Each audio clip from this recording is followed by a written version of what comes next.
예, 지난 해에 제가 금요일 날 로마서 강의를 하면서 실제로 제가 은혜를 많이 받았어요.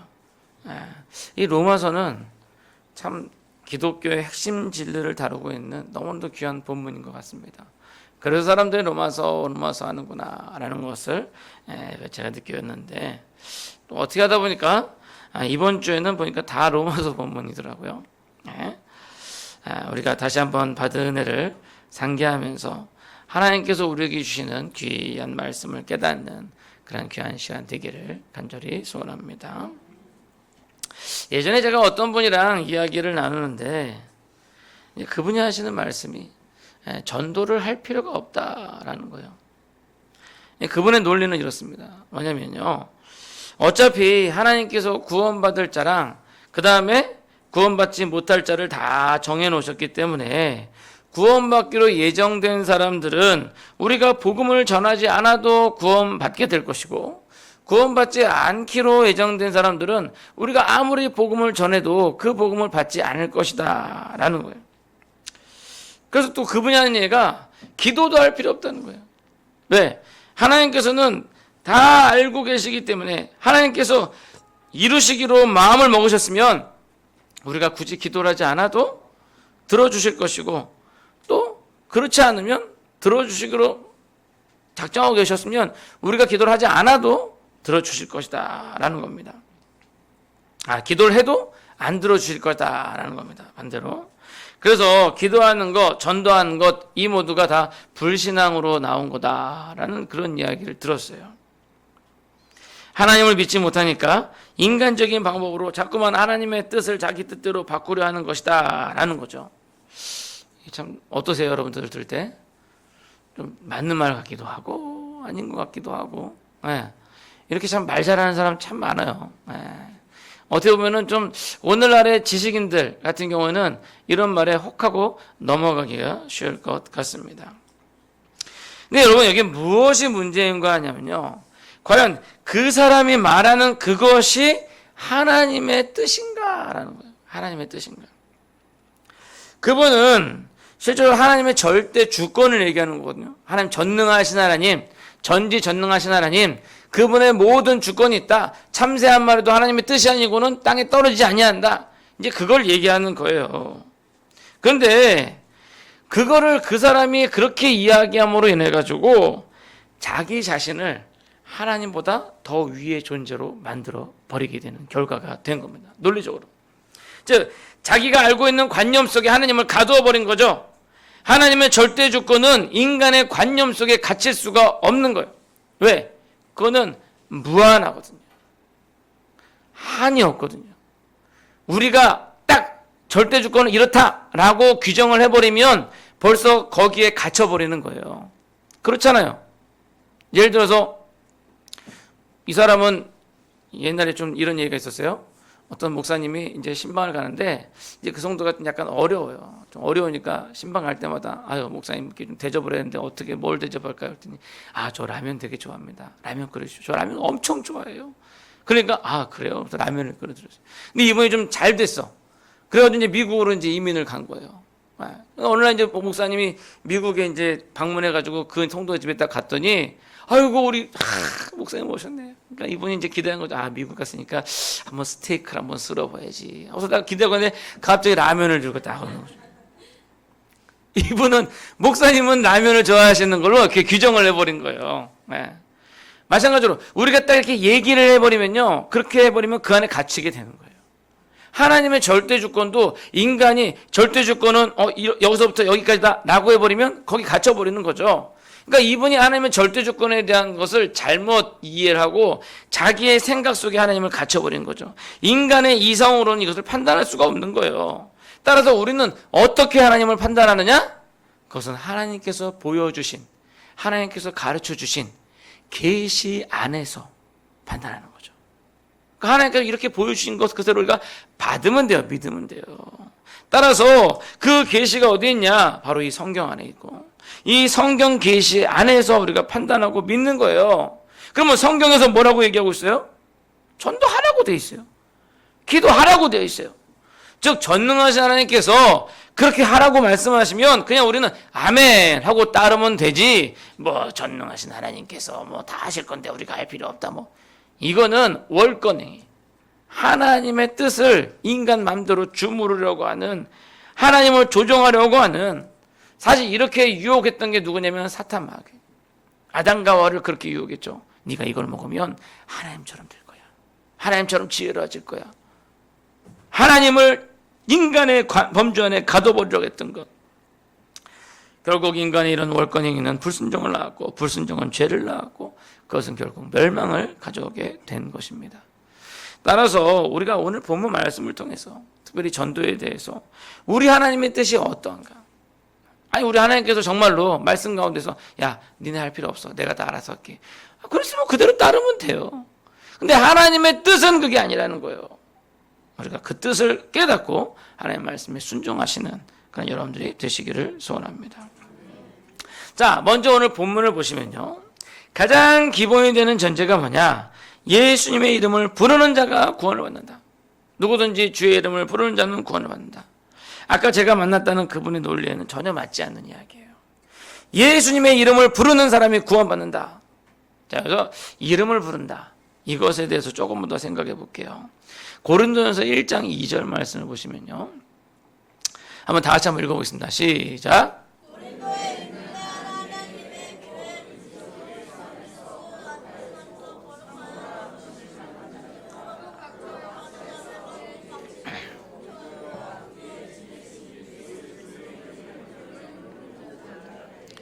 자, 여기서 보면 이 성도에 대해서, 신자들이죠, 신자들에게 편지를 쓰는 거니까요. 근데 그 수신자에 대해서 뭐라 그러면 예수 그리스도의 이름을 부르는 모든 자들.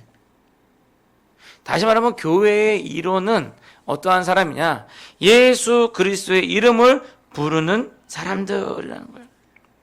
그것은 결국 예수님의 이름을 부르는 사람이 성도들이라는 뜻이에요. 이걸 보면 예수의 이름을 부른다는 게 단지 그냥 예수님 하고 부르는 것에 그치는 것이 아니라 어떤 종교적인 의미, 종교적인 행위를 포함하고 있는 것을 나타내고 있다라는 겁니다. 실제로 오늘 본문의 로마서 10장 13절의 경우요, 이것이 사실 구약성경을 바울이 그대로 인용을 한 거예요. 구약성경 어디냐면 요엘서 2장 32절, 한번 다 같이 읽어볼게요. 요엘서 2장 32절, 맞나? 예, 맞죠? 다 같이 읽어봅니다. 시작. 누구든지 여호와의 이름을 부르는 자는 구원을 얻으리니 이는 나 여호와의 말대로 시온산과 예루살렘에서 피할 자가 있을 것이며 남은 자 중에 나 여호와의 부름을 받을 자가 있을 것입니다. 자, 여기서 보면 누구든지 여호와의 이름을 부르는 자는 구원을 얻으리니, 로마서 10장 13절에는 누구든지 주의 이름을 부르는 자는 구원을 받으리라. 똑같죠? 뭐가 틀려요?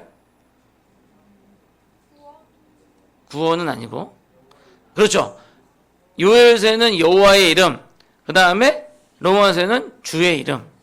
근데 사실 이게 다른 게 아니에요. 왜냐하면 이스라엘 사람들은 저 여호와라는 그 이름을 너무나도 귀하게 여겼어요.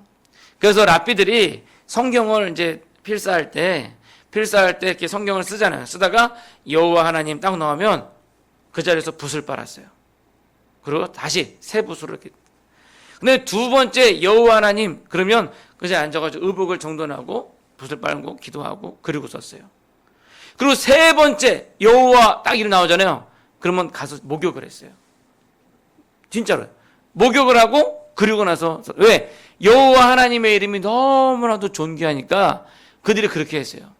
근데 이들이 여호와 하나님의 이름이 너무나도 존귀하니까 그 이름을 소리내서 부르기를 꺼려 했어요. 어떻게 우리가 하나님의 이름을 함부로 부를 수 있냐. 그래가지고 쓰기는 여호와라고 쓰고 읽을 때는 주님이라고 읽었어요. 그래서 여호와 쓰고 주, 그러니까 여호와 쓰고 누구든지, 요엘서에 누구든지 여호와 이름을 부르는 자는 구원을 얻으리니 이렇게 쓰고 읽을 때는 누구든지 주의 이름을 부르는 자는 구원을 얻으리니 그렇게 읽었다는 거예요. 결국 바울은 그 읽는 그대로 쓴 거죠. 누구든지 주의 이름을 부르는 자는 구원을 얻으리니. 사실 뭐 여기서 좀 신학적으로 좀 어려운 얘기가 좀 하나 더 있겠는데 그 사두문자라는 얘기가 있거든요. 근데 이제 그 부분은 제가 뭐 나중에 기회가 되면 설명해 드리도록 하겠습니다. 아무튼 바울이 그러한 의미에서 누구든지 주의 이름을 부르는 자. 그러니까 사실은 요엘서 2장 32절 말씀을 그대로 넣은 거죠. 근데 사실 바울이 이러한 상황을 모르는 사람이 아니었어요. 모르는 사람이 아니었는데도 여호와라고 안 하고 주의 이름이라고 한 것은 또 어느 그 하나의 어떤 그 바울의 뜻이 있었던 거죠. 그게 뭐냐면 바로 구약의 여호와 하나님과 신약의 예수 그리스도를 좀 구별해 주는 거죠. 물론 삼위일체 하나님으로서 성부, 성자, 성령에서 동일하지만 그러나 예수 그리스도를 통해서 구원이 온다. 그리고 또 예수님께서 주이시다 라는 것을 강조하기 위해서 여기서 그대로 읽는 대로 이렇게 기록을 했다라는 거죠. 자, 그래서 이런 부분에 있어서 그 구약에서부터 여호와의 이름을 부르는 것이 아주 특별했고 또 신약에서 사도 바울도 역시 주의 이름을 부르는 것을 특별하게 여기면서 여기다 이렇게 기록을 했다라는 거죠. 자, 그러면 이제 주의 이름을 부르는 것, 이게 구약에서 또 어떠한 특징이 있는지 한번 살펴볼게요. 창세기 4장 26절, 짧으니까 다 같이 한번 읽어보겠습니다. 시작. 셋도 아들 낳고 그 이름을 에노스라 하였으며 그때 사람들의 비로소 여호와의 이름을 불렀더라.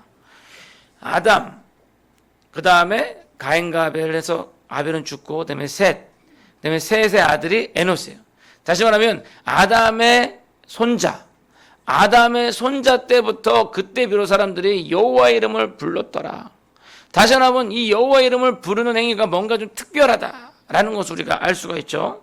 자, 그럼 어떻게 특별한지 조금 더 보면요. 창세기 12장 8절 한번 보죠. 12장 8절 다 같이 읽겠습니다. 시작. 거기서 베델 동쪽 산으로 옮겨 장막을 치니 서쪽은 베델이요 동쪽은 아이라. 그가 그곳에서 여호와께 제단을 쌓고 여호와의 이름을 부르더니. 이게 무슨 배경이냐면 아브라함이 갈대아우로, 사실은 하란이죠. 하란에 있을 때 하나님의 부름을 받아서 가나안 땅으로 가요. 그래서 가나안 땅에 가가지고 그가 이제 정착하고 나서 제문장이 뭐냐면 제단을 쌓고 하나님께 제사를 드렸는데 그 제단 쌓고 제사를 드리는 그 행위를 여기 보니까 여호와의 이름을 불렀다라고 돼요. 다시 말하면 여호와의 이름을 부르다라는 것은 예배의 행위를 의미하는 거죠. 하나님께 예배하는 거. 자, 그 뒤를 좀 더 보면요. 창세기 13장 4절도 보시면 그가 처음으로 제단을 쌓은 것이라 그가 거기서 여호와의 이름을 불렀더라. 또한 창세기 21장 33절을 보면 아브라함은 베엘세바에 에셀나무를 심고 거기서 영원하신 여호와의 이름을 불렀으며, 창세기 26장 25절에 여기서 아브라함의 아들인 이삭이 그곳에 제단을 쌓고 여호와의 이름을 부르며 거기 장막을 쳤더니 이삭의 종들이 거기서도 우물을 받더라. 다시 말하면 아브라함과 이삭, 물론 이제 그 뒤에는 여호와의 이름 불렀다라는 게 좀 안 나오지만 그 이전에 여호와의 이름을 부른다라는 것이 매 장소에 갈 때마다 제단을 쌓고 여호와의 이름을 불렀어요. 다시 말해 여호와의 이름을 부르는 것이 예배의 의미, 경배의 의미가 있다는 거죠. 우리가 그냥 밥 먹을 때 야 철수야 밥 먹어라 이런 부르는 부름이 아니라 주여 부르면서 예배하고 그 앞에 우리가 엎드리고 그를 경배하고 그를 신뢰하고, 다시 말씀드리면 우리의 삶 가운데 여호와 하나님을 초청하는 것, 바로 그것이 주의 이름을 부르는 행위다라는 거죠. 그래서 그 주의 이름을 부르는 자가 구원을 받는다. 예수 그리스도를 주라 부르고 예수 그리스도를 부르는 자가 구원을 받는다라는 것은 예수님을 나의 인생에 불러서 함께 동행하고 그분께 나의 삶을 맡기는 행위, 바로 그것을 의미한다라는 겁니다. 그러한 맥락에서 14절에서는 아주 중요한 말씀을 하시는데, 믿지 아니하는 이를 어찌 부르겠느냐. 즉 주의 이름을 부른다라는 것은 믿음이 전제가 된다라는 거예요. 주의 이름을 믿는 자가 구원을 받는다라는 겁니다. 그러니까 부른다라는 것은 믿음을 전제로 한 부름이라는 거예요. 우리가 아무것도 안 해도 구원을 받는 것이 아니라 주의 이름을 부르는 자가 구원을 받고 주의 이름을 믿는 자가 구원을 받는다라는 겁니다. 그러니까 중요한 게 뭐예요? 믿음이 있고 그 믿음으로 말미암아 주의 이름을 부르는 행위, 즉 아까 말씀대로 우리 인생 삶 속에 우리 주님을 모시고 예배하고 나의 삶을 맡기는 그런 행위가 있어야 한다라는 겁니다. 가장 중요한 건 뭐예요? 믿음. 믿음으로 말미암아 이러한 행위가 나오게 된다라는 겁니다. 그래서 이 믿음이라는 건요, 피상적이고 추상적인 거, 관념적인 게 아니라 아주 구체적인 겁니다. 예수님을 신뢰하고 예수님의 이름을 부르는 거예요. 예. 여러분들 정말 어렵고 힘들 때 누구 생각나세요? 예? 엄마야. 보통 어떤 분들은 갑자기 깜짝 놀라면 엄마! 그러잖아요. 예. 엄마를 가장 신뢰하니까 엄마 이름을 부르는 거예요. 근데 우리는 누굴 가장 신뢰해요? 예수님을 신뢰하죠. 그러니까 옛날 권사님들도 항상 어떤 어려움, 아이고 주여, 아이고 주여. 근데 이제 이게 서양에서 이게 참 이런 신뢰를 바탕으로 해서 아이고 주여, 아이고 주여면 뭐 아이고 주여면 안 되죠. 그냥 주여 이렇게 해서 됐는데 이게 이제 좀 습관화되다 보니까 원래 의미는 사라져 버리고 그냥 이게 하나의 욕처럼 돼 버렸어요. 그래서 서양 욕 중에 하나가 Jesus Christ라는 욕이 있어요. 우리나라로 번역한다면 굳이 뭐냐면 제기랄 이런 뜻이에요. 뭐가 좀 안 돼? 아유, Jesus Christ. 뭐 이런 식으로 욕을 해요. 그게 뭐냐면 정말 믿음을 바탕으로 해서 예수님의 이름을 불러야 되는데 그 믿음의 바탕이 안 되고 습관적으로 그냥 Jesus Christ 하다 보니까 이게 욕이 돼 버린 거예요. 우리도 마찬가지예요. 정말 믿음을 바탕으로 주여 나를 도와주소서 하는 의미로 주의 이름을 불러야 되는데 이게 습관화돼 가지고 아이고 주여가 되는 거예요. 아이고 주여. 주여까지는 좋은데 아이고는 뭐야? 어딜 가려고? 아이고 나는 갑니다. 나는 갑니다 주여. 네, 나는 주님께서 부르시는 곳에 나는 갑니다 주여. 그런 의미로 아이고 주여. 그럼 오케이 아주 좋아요. 네. 근데 그런 의미가 아니잖아요. 네? 우리가 주의 이름을 부르는 거, 네? 그게 너무나도 귀하다라는 겁니다. 예전에 제가 학창 시절에 길거리에서 중학생인가 고등학생인가 근데 길 가는데 어떤 그 좀 덩치 큰 형이 갑자기 제 친구 때리는 거예요. 딱 때리는 거예요. 그러더니 때리고 난 다음에 딱 보다 미안하다고 내가 사람을 잘못 봤다고. 그래서 미안하다고 그러면서 이제 그 당시 제가 어렸을 때 이문동은요 약간 좀 험악했어요. 네, 중량교 이쪽으로 해가지고 좀 깡패들도 많았고. 근데 이제 그때 그 형이 미안하다고 그러면서 야 내가 정말 미안하다면서 자기 이름을 얘기하더라고요. 이름도 까먹었어요. 이름 얘기하면서 야 내가 이쪽이 유명한 깡패인데 내가 주름 잡고 있으니까 정말 더 어려운 일 있으면 내 이름 대라고 그렇게 얘기를 하는 거예요. 근데 이제 아니나 다를까 좀 한참 지나서 정말 제가 좀 곤경에 좀 처했어요. 예, 좀 덩치 크신 좀 형님이 오셔서 저한테 돈을 좀 빌려달라 그러더라고요. 무이자로. 예. 근데 참 그분이 소박해. 예. 큰 돈이 아니라 제 주머니에 있는 돈을 빌리더라고요. 뭐 가끔 그런 분들이 좀 어려워서 신발도 필요하다고 해서 신발도 벗어드리고 뭐 그런 경우도 있잖아요. 예. 아무튼 근데 그 형이 이제 저한테 이제 그렇게 얘기를 하길래 저는 참 순진해가지고 제가 그 전에 들은 게 생각나서 그 누구 형 아냐고 얘기를 했더니 갑자기 때리면서 듣도 보지도 못한 이름 대면서 까분다고 더 맞았어요. 여러분, 우리가 예수님의 이름을 부르는 것이요. 그러한 거예요. 단지 우리가 부르는 그 이름은요. 온 우주 만물을 조성하시고 사탄 마귀도 꼼짝 못하시는 능력의 이름인 거예요. 그 이름을 부르는 것이 바로 우리의 믿음인 겁니다. 실제로 세계 역사상 수많은 사람들이 예수의 이름을 불렀고 그 능력을 체험했습니다.